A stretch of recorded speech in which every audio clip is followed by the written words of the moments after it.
ಎಲ್ರಿಗೂ ನಮಸ್ಕಾರ. ಎಲ್ಲರೂ ಹೇಗಿದ್ದೀರಾ? ನೀವೆಲ್ಲರೂ ಚೆನ್ನಾಗಿದ್ದೀರಾ ಅಂತ ಭಾವಿಸ್ತಾ ಇವತ್ತಿನ ವ್ಲಾಗ್ನ ಶುರು ಮಾಡ್ತಾ ಇದ್ದೀನಿ. ಈ ವ್ಲಾಗ್ ಬಂದು ಹಬ್ಬ ಎಲ್ಲ ಆದಮೇಲೆ ನೆಕ್ಸ್ಟು ಮಂಡೇ ಏನಿತ್ತು ಅವತ್ತಿನ ವ್ಲಾಗು. ಹಬ್ಬ ಭಾನುವಾರ ಇದ್ದಿದ್ದು, ಸೋಮವಾರ ಒಂದಿನ ಗ್ಯಾಪ್ ಇತ್ತಲ್ವ, ಅವತ್ತು ಮಾಡಿದಂಥ ವ್ಲಾಗ್ ಇದು. ಬೆಳಿಗ್ಗೆ ಸ್ವಲ್ಪ ಲೇಟಾಗೆ ಎದ್ದು, ನಾರ್ಮಲ್ ಮಂಡೇ ಇರೋದ್ರಿಂದ ನಾವು ನಾನ್ ವೆಜ್ ಎಲ್ಲ ಏನೂ ಮಾಡಲ್ಲ. ನೆಕ್ಸ್ಟು ಮಂಗಳವಾರಕ್ಕೆ ಹೊಸದಡ್ಕೆಲ್ಲ ಮಾಡ್ಕೊಳ್ಳೋಣ, ನಾನ್ ವೆಜ್ ಮಾಡ್ಕೊಳ್ಳೋಣ ಅಂತ ಹೇಳಿಬಿಟ್ಟು ಬೆಳಿಗ್ಗೆ ಸೋಮವಾರ ದೋಸೆ ಹಾಕ್ತಾ ಇದ್ದೀನಿ ತಿಂಡಿಗೆ. ನಾರ್ಮಲಾಗಿ ಸ್ವಲ್ಪ ಎದ್ದಿದ್ದೆಲ್ಲ ಲೇಟು, ಏಕೆಂದರೆ ಹಬ್ಬದ ದಿನ ಸ್ವಲ್ಪ ಬೇಗ ಎದ್ದು ಕೆಲಸಗಳೆಲ್ಲ ಜಾಸ್ತಿ ಇತ್ತಲ್ವ. ಹಂಗಾಗಿ ಸೋಮವಾರ ಸ್ವಲ್ಪ ಎದ್ದಿದ್ದು ಲೇಟು. ಮತ್ತು ದೋಸೆ ಹಿಟ್ಟೆಲ್ಲ ಇತ್ತು. ದೋಸೆ ಹಿಟ್ಟು ಮತ್ತು ಒಬ್ಬಟ್ಟು ಸಾಂಬಾರು ಮತ್ತು ಕಾಳುಗೊಜ್ಜು ಎಲ್ಲ ಇತ್ತು. ಅದಕ್ಕೆ ಅದ್ರ ಜೊತೆಗೆ ದೋಸೆ ಹಾಕ್ಕೊಬಿಡೋಣ ಅಂತೇಳ್ಬಿಟ್ಟು ದೋಸೆನ ಹಾಕೋತಾ ಇದ್ದೀವಿ. ತುಂಬ ಚೆನ್ನಾಗಿರುತ್ತೆ ಒಬ್ಬಟ್ಟು ಸಾಂಬಾರು ಜೊತೆ ದೋಸೆ ತಿನ್ನೋಕ್ಕೆ, ಸಖತ್ತಾಗಿರುತ್ತೆ. ಹಾಗೆ ಕಾಳುಗೊಜ್ಜು ಅದೆಲ್ಲ ಇತ್ತಲ್ಲ, ಕಾಳುಗೊಜ್ಜು ಜೊತೆ ಚೆನ್ನಾಗಿರುತ್ತೆ ಅಂತ ಹೇಳಿಬಿಟ್ಟು ಈಗ ಹಾಕೋತಾ ಇದ್ದೀನಿ. ನಾನು ಫೇಸ್ ವಾಶ್ ಎಲ್ಲ ಮಾಡಿ ಅರ್ಜೆಂಟಲ್ಲಿ ನನಗೆ ಸ್ಟಿಕ್ಕರ್ ಸಿಗಲಿಲ್ಲ. ಹಾಗಾಗಿ ಕುಂಕುಮನ ಇಟ್ಕೊಂಡಿದ್ದೀನಿ. ಒಳ್ಳೆ ದೊಡ್ಡ ಪಾರ್ವತಮ್ಮ ಕಂಡಂಗೆ ಕಾಣ್ತಾ ಇದೆ. ನೋಡ್ಬೋದು. ಈಗ ದೋಸೆನೆಲ್ಲ ಹಾಕಿ ತಿಂಡಿ ಕೊಡ್ತಾ ಇದ್ದೀನಿ. ನಾವು ತಿಂಡಿ ತಿನ್ನೋಷ್ಟರಲ್ಲೇ ಸುಮಾರು ಒಂದು 10:30 11 ಗಂಟೆನೇ ಆಗಿಬಿಟ್ಟಿತ್ತು. ಹೇಳಿದ್ನಲ್ವ, ಎದ್ದಿದ್ದು ಲೇಟಾಗಿತ್ತು. ಸ್ವಲ್ಪ ಪೂಜೆ ಎಲ್ಲ ಮಾಡಿ ನನ್ನ ಮಗನಿಗೆ ಅವನಿಗೆ ಸ್ನಾನ ಮಾಡಿಸಿ ಅವನ ಕೈಲೇ ಸ್ವಲ್ಪ ದೀಪ ಎಲ್ಲ ಅಂಟಿಸಿ ಪೂಜೆ ಎಲ್ಲ ಮುಗಿಸಿದ್ವಿ ಸೋಮವಾರ. ಅದಾದಮೇಲೆ ತಿಂಡಿನ ಹಾಕ್ಕೊಡ್ತಾ ಇದ್ದೆ ಅವನಿಗೆ. ಅವನು ಕೂಡ ಇವಾಗ ತಿಂಡಿ ತಿಂತಾ ಇದ್ದಾನೆ. ನಮ್ಮ ಮನೇಲಿ ದೋಸೆ ಇಟ್ಟು ಇಡ್ಲಿ ಇಟ್ಟು ಇದ್ಬಿಟ್ರೆ ತಿಂಡಿಗೆ ತಲೆನೋವೇ ಇರಲ್ಲ. ಯಾಕೆಂದರೆ ನಮ್ಮ ಮನೇಲಿ ದೋಸೆ ಇಡ್ಲಿ ಸ್ವಲ್ಪ ಜಾಸ್ತಿನೇ, ಹಾಗಾಗಿ ದೋಸೆ ಇಡ್ಲಿ ಸ್ವಲ್ಪ ಜಾಸ್ತಿನೇ ಇರುತ್ತೆ. ಇವಾಗ ದೋಸೆ ಎಲ್ಲ ಮಾಡಿ ತಿಂದ್ಬಿಟ್ಟು ಸ್ವಲ್ಪ ಹೊತ್ತು ರೆಸ್ಟ್ ಮಾಡಿ ಟಿ ವಿ ನೋಡ್ಕೊಂಡಿದ್ದು. ಆ ನಂತರ ನಾನಿಲ್ಲಿ ವಡೆ ಮಾಡ್ಕೊಳ್ಳೋಣ ಅಂತೇಳ್ಬಿಟ್ಟು ಕಡಲೆಬೇಳೆನ ನೆನೆಸ್ತಾ ಇದ್ದೀನಿ, ಮಸಾಲೆ ವಡೆ ಮಾಡೋಣ ಅಂತ. ನಿನ್ನೆ ಹಬ್ಬದಲ್ಲೇ ಯುಗಾದಿ ಹಬ್ಬಕ್ಕೆ ಮಾಡೋಣ ಅಂದ್ಕೊಂಡೆ, ಬಟ್ ಅಷ್ಟೊಂದೆಲ್ಲ ನನಗೆ ಟೈಮ್ ಸಿಗಲಿಲ್ಲ ವಡೆ ಮಾಡೋಷ್ಟು. ಏಕೆಂದರೆ ತುಂಬಾ ಕೆಲಸ ಹಿಡಿಯುತ್ತೆ ಈ ವಡೆ ಮಾಡೋದು. ಹಾಗಾಗಿ ಅಷ್ಟೊಂದೆಲ್ಲ ಟೈಮ್ ಸಾಕಾಗಲ್ಲ ಅಂತ ಹೇಳಿಬಿಟ್ಟು ನಾನು ಯುಗಾದಿ ಹಬ್ಬದಲ್ಲಿ ವಡೆನ ಮಾಡಲಿಲ್ಲ. ನನಗೆ ತಿಳಿದಿರೋ ಪ್ರಕಾರ ಹಬ್ಬಗಳಲ್ಲಿ ವಡೆನ ಮಾಡಬಾರ್ದು ಅಂತ ಹೇಳ್ತಾರೆ. ಗೌರಿ ಹಬ್ಬ ಮತ್ತು ವರಮಹಾಲಕ್ಷ್ಮಿ ಹಬ್ಬ, ಗಣೇಶ ಹಬ್ಬ, ಯುಗಾದಿ ಹಬ್ಬ, ಈ ರೀತಿ ಹಬ್ಬಗಳಲ್ಲೆಲ್ಲ ಮಾಡಬಾರ್ದು ವಡೆನ ಅಂತ ಹೇಳ್ತಾರೆ. ಆ ಹಬ್ಬ ಎಲ್ಲ ಆದಮೇಲೆ ನೆಕ್ಸ್ಟ್ ಡೇಗೆ ಮಾಡ್ಕೊಂಡು ತಿಂದರೂ ಪರವಾಗಿಲ್ಲ, ಬಟ್ ಹಬ್ಬದಲ್ಲಿ ಮಾಡಬಾರ್ದು ಅಂತ ಹೇಳ್ತಾರೆ. ಯಾಕಂದರೆ ಹಬ್ಬದಲ್ಲಿ ವಡೆ ಮಾಡಬಾರ್ದು ಅಂತ ಹೇಳ್ತಾರೆ. ಈ ವಡೆ ಎಲ್ಲ ಮಾಡೋದು ಪಕ್ಷ ಹಬ್ಬ ಬರುತ್ತಲ್ಲ, ಆವಾಗ ಮಾಡ್ತಾರೆ. ಹಾಗಾಗಿ ವಡೆ ಎಲ್ಲ ಸಾಮಾನ್ಯವಾಗಿ ಮಾಡೋಕ್ಕೆ ಹೋಗಲ್ಲ ನಾನು. ಹಬ್ಬಗಳಲ್ಲೆಲ್ಲ ಸ್ವಲ್ಪ ಸ್ವೀಟು ಮಾಡಿರ್ತೀನಿ. ವಡೆ ಮತ್ತು ಪಾಯಸ ಎಲ್ಲ ತುಂಬ ಕಮ್ಮಿ ನಾನು ಮಾಡೋದು. ಹಾಗಾಗಿ ನೆಕ್ಸ್ಟ್ ಟೈಮ್ ಸೋಮವಾರ ಏನಿತ್ತು, ಸೋಮವಾರ ಮಾಡ್ಕೊಳ್ಳೋಣ ಅಂತ ಹೇಳಿ ಇವಾಗ ನೆನೆಸಿಡ್ತಾ ಇದ್ದೀನಿ. ತುಂಬ ದಿನ ಆಗಿತ್ತು ನಾನು ವಡೆ ಎಲ್ಲ ನಾನು ಸಾಮಾನ್ಯ ಮಾಡೋಕ್ಕೆ ಹೋಗಲ್ಲ. ಮಾಡಿದ್ರೆ ಅಮ್ಮ ಮಾಡ್ತಾರೆ. ಅಮ್ಮ ತುಂಬ ಚೆನ್ನಾಗಿ ಮಾಡ್ತಾರೆ, ಸಖತ್ತಾಗಿರುತ್ತೆ. ಯಾಕೋ ತುಂಬ ದಿನದಿಂದ ವಡೆ ತಿನ್ನಬೇಕು ಅಂತ ಅನ್ನಿಸ್ತಾ ಇತ್ತು, ಮಸಾಲೆ ವಡೆ. ಹಾಗೆ ಸ್ವಲ್ಪ ಇದು ಎಲ್ಲ ಇತ್ತು, ಸಬ್ಸಿಗೆ ಸೊಪ್ಪು ಎಲ್ಲ ಇತ್ತು. ಹಾಗಾಗಿ ಅದನ್ನು ಎಲ್ಲ ಹಾಕಿ ಮಾಡೋಣ ಅಂದ್ಬಿಟ್ಟು ಮಾಡ್ತಾಯಿದ್ದೀನಿ. ಒಂದು 1 ಅವರ್ ಅಂತೂ ನೆನೆಸಿದ್ದೆ ಕಡಲೆಬೇಳೆ. ನೆನೆಸಿದ ಮೇಲೆ ಈ ರೀತಿ ರುಬ್ಕೊಂಡಿದ್ದೀನಿ. ಸ್ವಲ್ಪ ಕಡಲೆಬೇಳೆ ಸ್ವಲ್ಪ ತರಿಯಾಗೇ ಇರಬೇಕು. 1 ರೌಂಡು ರುಬ್ಕೊಂಡೆ. ಇವಾಗ 2ನೇ ರೌಂಡ್ಗೆ ಸ್ವಲ್ಪ ಮಸಾಲೆನ ಆ್ಯಡ್ ಮಾಡ್ತಾಯಿದ್ದೀನಿ. ಒಂದೆರಡು ಬೆಳ್ಳುಳ್ಳಿ ಮತ್ತು ಶುಂಠಿ ಮತ್ತು ಒಣಮೆಣ್ಸಿನ್ಕಾಯಿ, ಹಸಿಮೆಣ್ಸಿನ್ಕಾಯಿ, ಹಾಗೆ 1-2 ಚಕ್ಕೆ ಲವಂಗ, ಇದನ್ನೆಲ್ಲನೂ ಹಾಕೋತಾ ಇದ್ದೀನಿ. ಖಾರಕ್ಕೆ ನಾನಿಲ್ಲಿ 2 ಥರ ಹಸಿಮೆಣ್ಸಿನ್ಕಾಯಿನೂ ಬೆಳೆಸಿದ್ದೀನಿ. ಹಸಿಮೆಣ್ಸಿನ್ಕಾಯಿ ಒಂದು ಕಲರ್ಗೆ ಮತ್ತು ಖಾರಕ್ಕೆ ಎಲ್ಲದಕ್ಕೂ ಒಣಮೆಣ್ಸಿನ್ಕಾಯಿ. ಇದಿಷ್ಟನ್ನು ಹಾಕೋತಾ ಇದ್ದೀನಿ. ಹಾಕ್ಕೊಂಡು ಇದನ್ನು ಇದ್ರ ಜೊತೆಗೆ ನಾವೇನು ನೆನೆಸಿದ್ದೀವಲ್ವ, ಅದನ್ನು ಕೂಡ ಕಾಳನ್ನು ಕೂಡ ಅದ್ರ ಜೊತೆಗೆ ಹಾಕ್ಕೊಂಡು ರುಬ್ಕೋಬೇಕಾಗತ್ತೆ. ನಾನು ಮರೆತುಬಿಟ್ಟು ರುಬ್ಬಕ್ಕೆ ಹೋಗ್ತಾ ಇದ್ದೆ. ಅದಾದಮೇಲೆ ನಾನಿಲ್ಲಿ ಜೀರಿಗೆನೂ ಕೂಡ ಮರ್ತಿದ್ದೆ. ಅದು ಸ್ವಲ್ಪ ಜೀರಿಗೆ, ಹಾಗೆ ನೆನೆಸಿರೋ ಅಂಥ ಕಾಳು ಮತ್ತು ಸ್ವಲ್ಪ ಸಾಲ್ಟು ನಾನು ಮಿಕ್ಸಿ ಜಾರ್ಗೆ ಹಾಕ್ಕೊಂಡು ರುಬ್ಬೋದ್ರಿಂದ ಅದೊಂಥರ ಟೇಸ್ಟ್ ಚೆನ್ನಾಗಿರುತ್ತೆ. ಇದೊಂದು ಸ್ವಲ್ಪ ದಪ್ಪ ತರ್ತರಿಯಾಗಿ ಅಂದರೆ ಸ್ವಲ್ಪ ದಪ್ಪ ರುಬ್ಕೊಂಡು ಬರಬೇಕು. ಸೊ ನೋಡಿ ಈ ರೀತಿ ಆಗಬೇಕು. ಸೊ ಈ ರೀತಿ ಆದಮೇಲೆ ನಾನು ನೆನೆಸಿರೋವಂಥ ಕಡಲೆಬೇಳೆ ಏನಿದೆ ಸೊ ಅದನ್ನು ಇನ್ನೊಂದು ರೌಂಡ್ಗೆ ಹಾಕ್ಕೋತಾ ಇದ್ದೀನಿ. ಸೊ ಒಂದು ರೌಂಡು ರುಬ್ಬಿ ಇಟ್ಟಿದ್ದೀನಿ, ಇನ್ನೊಂದು ರೌಂಡ್ಗೆ ಆಗೋಷ್ಟಿದೆ. ಸೊ ಅದನ್ನು ಕೂಡ ಹಾಕ್ಕೊಂಡು ಇವಾಗ ಇದನ್ನು ಕೂಡ ರುಬ್ಕೊಂಡು ಬರ್ತೀನಿ. ಸೊ ಈ ರೀತಿ ಮಾಡೋದ್ರಿಂದ ವಡೆ ತುಂಬ ಟೇಸ್ಟಿಯಾಗಿ ಬರುತ್ತೆ, ಹಾಗೆ ಮಸಾಲೆ ಜೊತೆ ಚೆನ್ನಾಗಿ ಬೆರೆಯುತ್ತೆ. ಸೊ ಕಡಲೆಬೇಳೆ ಎಲ್ಲ ಚೆನ್ನಾಗಿ ಹೊಂದ್ಕೊಳ್ಳುತ್ತೆ. ಸೊ ಹಾಗಾಗಿ ಈ ರೀತಿಯೇ ನಾನು ಮಾಡೋದು. ತುಂಬ ಟೇಸ್ಟಿಯಾಗಿ ಬಂದಿತ್ತು ಮಸಾಲೆ ವಡೆ, ತುಂಬ ಚೆನ್ನಾಗಿತ್ತು ಅಂತಲೇ ಹೇಳ್ಬೋದು. ಸೊ ಹಾಗಾಗಿ ಇದನ್ನು ಕೂಡ ರುಬ್ಕೊಂಡು ಬರ್ತೀನಿ. ಸೊ ರುಬ್ಬಿದ ಮೇಲೆ ನೋಡ್ಬೋದು ಯಾವ ರೀತಿ ಇದೆ ಅಂತ. ಸೊ ಸ್ವಲ್ಪ ಬೇಳೆ ಏನಿದೆ ಸ್ವಲ್ಪ ಬೇಳೆ ಕಾಣೋ ಥರನೇ ದಪ್ಪಕ್ಕೆ ರುಬ್ಕೊಬೇಕಾಗತ್ತೆ, ಜಾಸ್ತಿ ನುಣ್ಣಗೆಲ್ಲ ರುಬ್ಕೊಳ್ಳೋಕೆ ಹೋಗಬಾರ್ದು. ಸೊ ಈ ರೀತಿ ರುಬ್ಕೊಂಡು ಇವಾಗ ಇದನ್ನೆಲ್ಲ ಹಾಕಿ ಚೆನ್ನಾಗಿ ಮಿಕ್ಸ್ ಮಾಡ್ಕೋಬೇಕು. ಈ ಮಸಾಲೆ ಏನಿದೆ ಮತ್ತು ಕಾಳು, ನಾನು ಬೇಳೆನ ಫಸ್ಟು ರುಬ್ಬಿದ್ದು ಅದನ್ನೆಲ್ಲ ಹಾಕ್ಕೊಂಡು ಮಿಕ್ಸ್ ಮಾಡ್ಕೋಬೇಕಾಗತ್ತೆ. ಆನಂತರ ನಾನು ಒಂದು 3 ಈರುಳ್ಳಿನ ದಪ್ಪ ಸೈಜ್ದು ಒಂದು 3 ಈರುಳ್ಳಿನ ಚಾಪರಲ್ಲಿ ಚಾಪ್ ಮಾಡಿ ಇಟ್ಟಿದ್ದೆ. ಚಾಪರಲ್ಲಿ ಸಣ್ಣಕ್ಕೆ ಚಾಪ್ ಮಾಡ್ಕೋಬೋದು, ತುಂಬ ಚೆನ್ನಾಗಿ ಬರುತ್ತೆ. ಸೊ ಅದರಲ್ಲಿ ಒಂದು 3 ಈರುಳ್ಳಿನ ಚಾಪ್ ಮಾಡಿ ಇಟ್ಕೊಂಡಿದ್ದೆ. ಹಾಗೆ ಇಲ್ಲಿ ಸ್ವಲ್ಪ ಕೊತ್ತಂಬರಿ ಸೊಪ್ಪು ಹಾಗೆ ಸ್ವಲ್ಪ ಸಬ್ಸಿಗೆ ಸೊಪ್ಪನ್ನು ಕೂಡ ಸಣ್ಣದಾಗಿ ಹೆಚ್ಚಿ ಇಟ್ಕೊಂಡಿದ್ದೀನಿ. ಸೊ ಹಸಿಮೆಣ್ಸಿನ್ಕಾಯಿ, ಒಣಮೆಣ್ಸಿನ್ಕಾಯಿ ಎಲ್ಲ ನಾನು ಜಾರ್ಗೆ ಹಾಕ್ಕೊಂಡಿದ್ನಲ್ವ, ಮಿಕ್ಸಿ ರುಬ್ಬಕ್ಕೆ ಹಾಕ್ಕೊಂಡಿದ್ನಲ್ವ. ಸೊ ನೆಕ್ಸ್ಟ್ ಹಾಕೋ ಅಂಥ ಅವಶ್ಯಕತೆ ಇಲ್ಲ, ಯಾಕೆಂದರೆ ನೀವು ಖಾರ ನೋಡಿಕೊಂಡು ಬೇಕಿದ್ದರೆ ಹಸಿಮೆಣ್ಸಿನ್ಕಾಯಿನ ಹಚ್ಚಿ ಹಾಕೋಬೋದು. ಖಾರ ಕರೆಕ್ಟಾಗಿತ್ತು, ಅದಕ್ಕೆ ನಾನು ಹಾಕ್ಕೊಂಡಿಲ್ಲ. ಸೊ ಹಾಗೆ ಸಾಲ್ಟು ಕೂಡ ಸ್ವಲ್ಪ ಕಮ್ಮಿ ಇತ್ತು, ಸೊ ಸಾಲ್ಟು ಕೂಡ ಸ್ವಲ್ಪ ಸೇರಿಸ್ಕೊಂಡೆ. ಸೊ ಮಿಕ್ಸಿ ಜಾರ್ಗೆ ಸ್ವಲ್ಪ ಸಾಲ್ಟ್ ಹಾಕಿದ್ನಲ್ವ, ಸೊ ಅದನ್ನು ಕೂಡ ಸ್ವಲ್ಪ ಕಮ್ಮಿ ಇತ್ತು, ಸೊ ಅದು ಸಾಲ್ಟು ಕೂಡ ಸೇರಿಸ್ಕೊಂಡೆ. ಸೊ ನೋಡ್ಬೋದು ಈ ರೀತಿ ವಡೆ ತಟ್ಟಕ್ಕೆ ರೆಡಿ ಆಯಿತು. ಸೊ ಇವಾಗ ಇನ್ನೊಂದು ಕಡೆ ಬಾಣಲಿ ಇಟ್ಟು, ಸೊ ಬಾಣಲಿಗೆ ಎಣ್ಣೆ ಕಾಯಲಿಕ್ಕೆ ಇಡ್ತಾಯಿದ್ದೀನಿ. ಸೊ ಎಣ್ಣೆನೂ ಕಾಯಿತು. ಸೊ ನೋಡ್ಬೋದು ಈಗ ವಡೆ ಈ ರೀತಿ ತಟ್ಟಿ ಹಾಕ್ಕೋಬೋದು. ಸೊ ತುಂಬ ತೆಳುವಾಗಿ ತಟ್ಟಿದ್ರೆ ತುಂಬ ಗರಿಯಾಗಿ ಬರುತ್ತೆ. ನಾನಿಲ್ಲಿ ಸ್ವಲ್ಪ ಮಂದಕ್ಕೆ ಹಾಕ್ತಾಯಿದ್ದೀನಿ. ಸೊ ಮಂದ ಅಂದರೆ ತೀರಾ ಮಂದ ಅಲ್ಲ, ಸೊ ಒಂದು ಲೇಯರ್ ಮಂದಕ್ಕೆ ಹಾಕ್ತಾಯಿದ್ದೀನಿ. ಸೊ ನಮ್ಮ ಅಮ್ಮ ಬಂದು ತುಂಬಾ ತೆಳುವಾಗಿ ಹಾಕ್ತಾರೆ, ತುಂಬ ಗರಿಯಾಗಿ ಬರುತ್ತೆ, ಸಖತ್ತಾಗಿರುತ್ತೆ. ಸೊ ನಿಜವಾಗ್ಲೂ ಅವ್ರು ಮಾಡೋವಂಥ ವಡೆನ ತುಂಬ ಮಿಸ್ ಮಾಡ್ಕೋತೀನಿ. ಸೊ ನನಗೆ ತಿನ್ನಬೇಕು ಅಂತ ತುಂಬ ದಿನದಿಂದ ಅನ್ನಿಸ್ತಾ ಇದ್ರಿಂದ ಸೊ ನಾನಿವತ್ತು ವಡೆನ ಮಾಡ್ಕೋತಾ ಇದ್ದೀನಿ.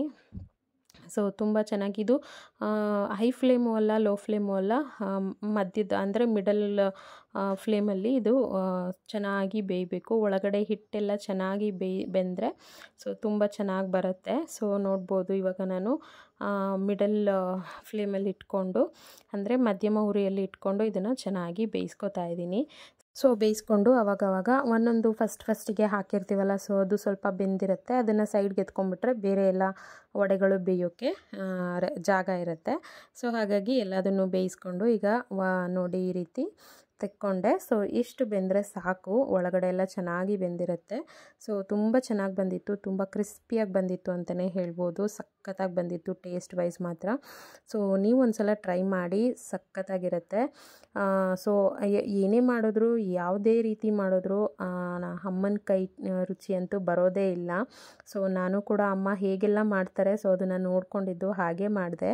ಬಟ್ ಅವರು ಮಾಡಿದಾಗ ಸಿಗುವಂಥ ಟೇಸ್ಟು ಸೊ ನಾನು ಮಾಡಿದಾಗ ಸ್ವಲ್ಪ ಕಮ್ಮಿನೇ ಅಂತ ಅನ್ನಿಸ್ತು. ಸೊ ಆದರೂ ರುಚಿ ಅಂತೂ ಚೆನ್ನಾಗಿತ್ತು. ಸೊ ನೀವು ಒಂದ್ಸಲ ಟ್ರೈ ಮಾಡ್ಕೊಳ್ಳಿ.